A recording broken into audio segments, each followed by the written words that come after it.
Hi everyone, it's Gina Bell from East Coast Mommy, and I have a fantastic video for you today. I'm sharing all the DIY details you need to know in order to host a magical Harry Potter party. I have a lot to share, so let's get started. Every party needs an invitation to set the stage and let guests know what to expect. For this party, I used my home printer to create an acceptance letter from Hogwarts School of Witchcraft and Wizardry. Of course, the letter was from the headmistress of Hogwarts, Minerva McGonagall. I rolled up the invite like a sheet of parchment, tied it with a ribbon, and added a picture of the birthday boy. So easy, but so cute. Creating an entrance to the magical world of Harry Potter is easy, inexpensive, and fun. Grab a dollar store paper tablecloth, sponges, and red paint. Then dip the sponge in the paint and press it onto the tablecloth to create a brick. Continue the process until the entire tablecloth is covered. Hang it up in a doorway, cut a slit in the middle, and allow people to walk through. You can also make a 9 3/4 platform sign from a piece of dollar store foam board. This was a big hit at our party. I wanted all the guests to get the full Harry Potter experience, so I set up a Madame Malkin's robes for all occasions shop. Everyone could shop for robes, which were black capes I bought on clearance after Halloween. I also had homemade glasses and ties that the kids could decorate. You can download the templates for free on my blog. I'll leave a link in the description below. Seriously, how cute is this? Every wizard needs a wand, so I set up an Ollivander's wand shop for the party guests. To make cheap wands, grab a package of dowels, hot glue, and brown paint from the dollar store. Drizzle hot glue around a dowel, let it dry, and paint with brown paint. Then, if desired, you can add a jewel to the bottom like I did. Pretty fun, right?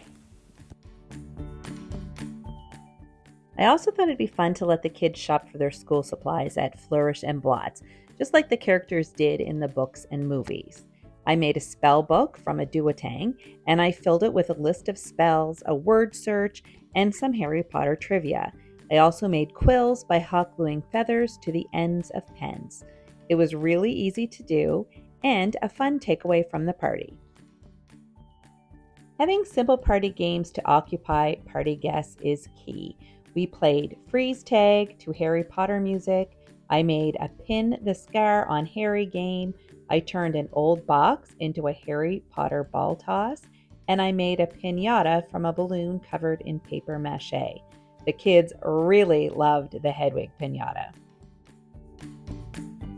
Of course, theme party food is an important part of any party, and I had a lot of fun with this one.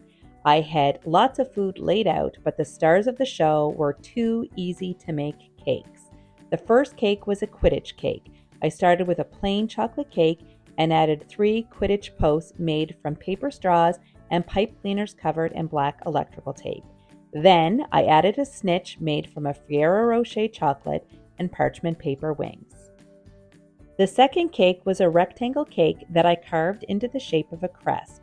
Then I added a lightning bolt cut from a fruit roll-up, a snitch, Bernie Bott's Every Flavor jelly beans, and a chocolate frog.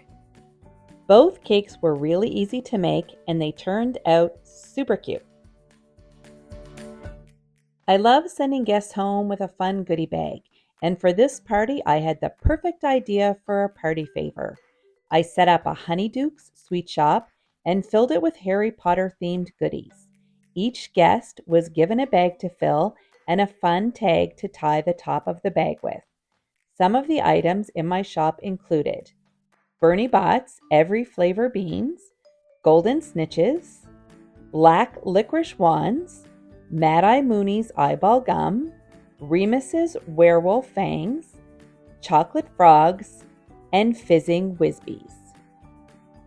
I absolutely love all the simple DIY elements of this party. If you like this party and like this video, please give it a big thumbs up. And if you haven't already, hit that subscribe button to be notified of future videos. See you next time. Bye.